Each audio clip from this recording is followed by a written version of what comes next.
Nah, ini juga bagian dari tausiah ya. Tausiah wa tawassu'.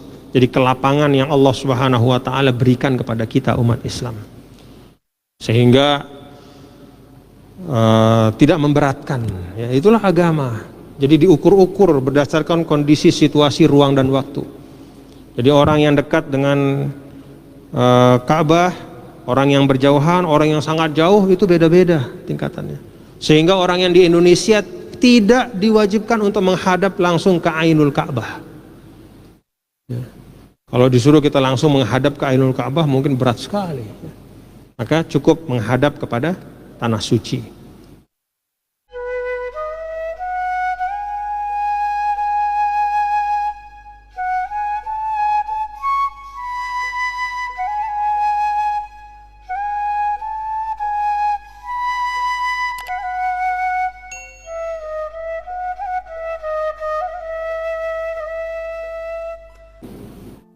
Karena Rasulullah sallallahu alaihi wasallam yaqumul laila, misalnya Rasulullah sallallahu alaihi wasallam itu yaqumul laila, bangun malam, pakai kata yaqumu supaya tergambar gitu bagaimana Nabi dari tidur bangun lalu salat tahajud. Padahal kalau mengatakan qama Rasulullah sallallahu alaihi wasallam fil lail cukup ya, pakai kata yang lampau. Tapi kalau yaqumu seakan-akan tergambar. Itu bagian dari bagaimana kita mendekatkan yang jauh, bagaimana kita membangun keakraban ya. Jadi Nabi Allah Subhanahu wa taala mengajarkan kepada kita bagaimana membangun keakraban dengan Rasulullah sallallahu alaihi wasallam. Qad nara taqalluba wajhika fis sama ya, sungguh kami menyaksikan berulang-ulang engkau wahai Muhammad menatap ke langit menengadah. Falanuwalliyannaka qiblatan tardaha, maka kami akan menghadapkan wajahmu ya, kepada kiblat yang engkau sukai, yang engkau redha kepadanya. Nah ini juga ya, bapak-bapak, saudara-saudara sekalian, ini juga menunjukkan bagaimana tingginya maqam Nabi kita, Nabi besar Muhammad sallallahu alaihi wasallam. Kalau maqam manusia biasa ya, kayak saya, kita macam-macam kita inilah ya, kita yang mengejar ridho Allah. Tapi bahasa Al-Quran tentang Nabi SAW seakan-akan Allah mengejar ridho Rasulnya. Coba bayangkan. Dalam surah Ad-Duha, coba.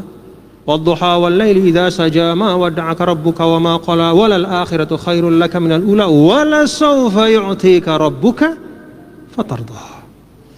Allah akan, Tuhanmu akan memberimu segala karunia yang engkau inginkan dan bahkan yang tidak pernah engkau banggakan, yang tidak pernah engkau bayangkan ya.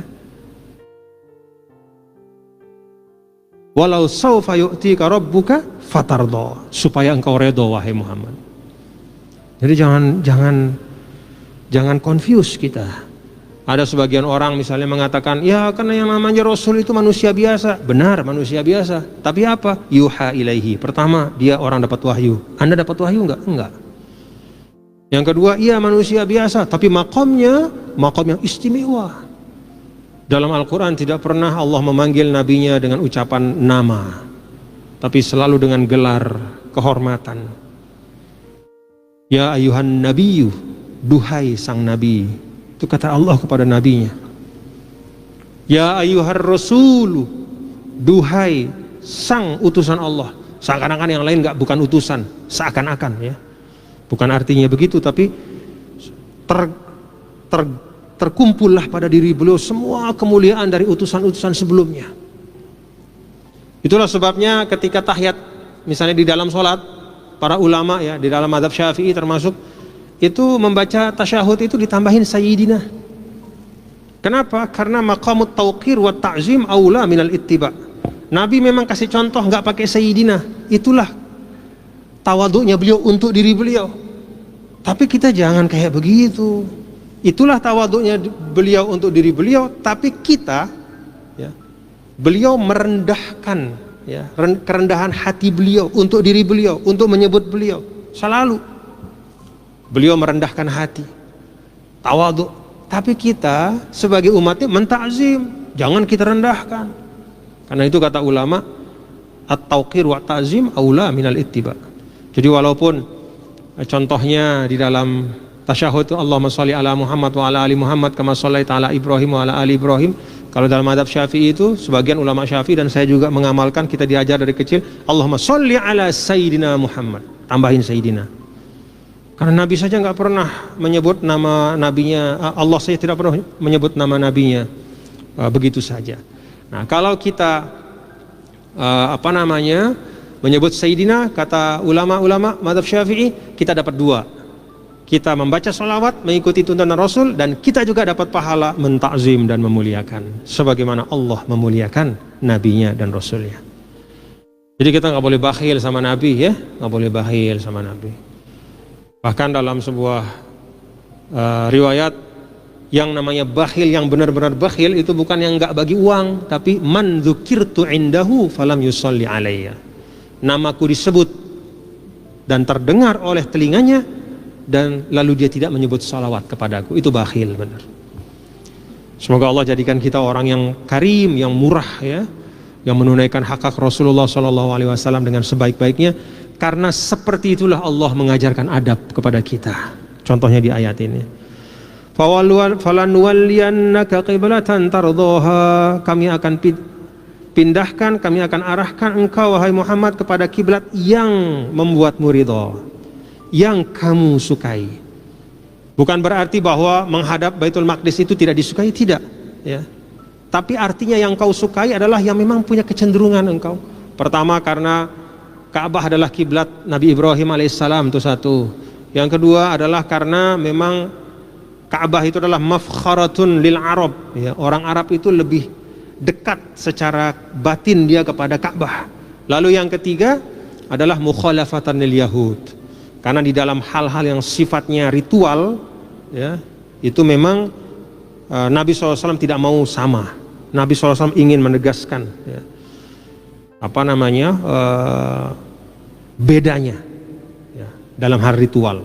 Karena itu juga di dalam hal ibadah kita beda, ya. Nah, itulah adab, ya, bagaimana Allah sendiri beradab kepada Nabi yang mulia, Nabi besar Muhammad SAW. Dan itu bukan untuk Allah sebenarnya, tapi itu adalah pengajaran dan pendidikan buat kita, ya. Jadi hati-hati kita kalau sunnah Rasul disebut, ya, nama Nabi disebut, jangan petantang petente, acuh tak acuh.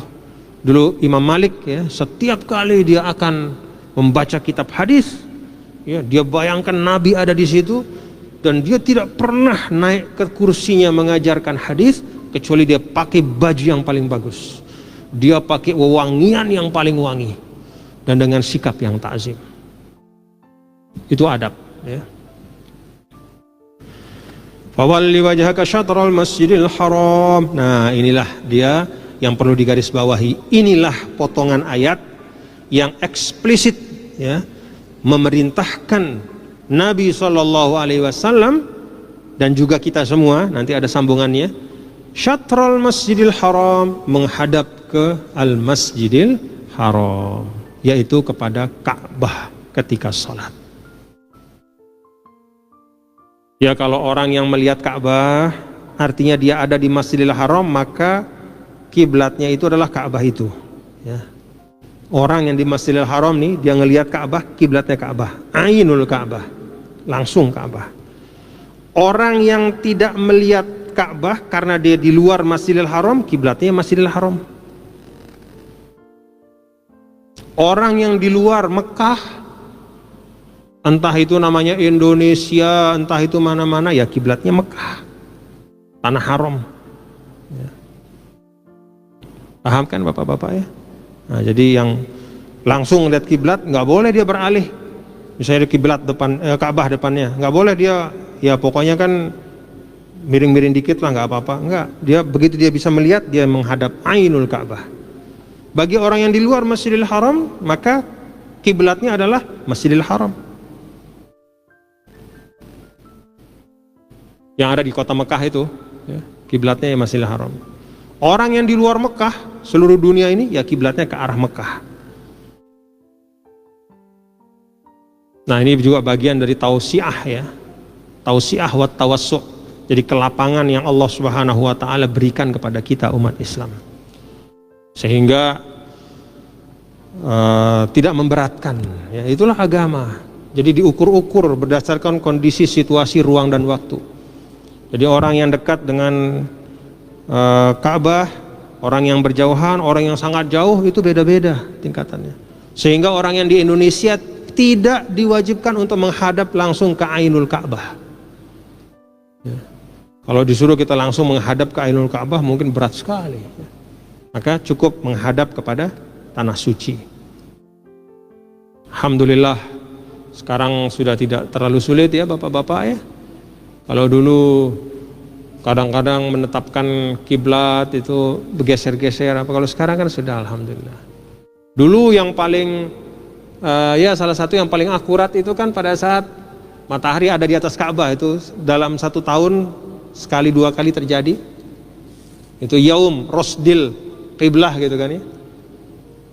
Jadi kalau sudah hari di mana pada hari itu matahari tepat berada di atas Ka'bah, maka kiblat itu adalah bayangan dari sesuatu yang tegak ya, yang ditancapkan, katakanlah begitu misalnya ya. Misalnya kita tancapkan di tengah lapangan, ada tongkat tegak pada jam yang sudah ditentukan tegak. Nah, kemana bayangannya lurus, nah itulah dia kiblat. Nah, itu hari tertentu ya.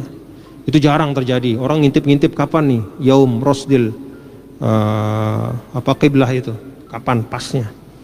Tapi kalau sekarang semua orang punya handphone, dah kita install saja ya, install kemudian bisa dilihat ini arahnya dengan akurasi yang tinggi ya, dengan akurasi yang tinggi.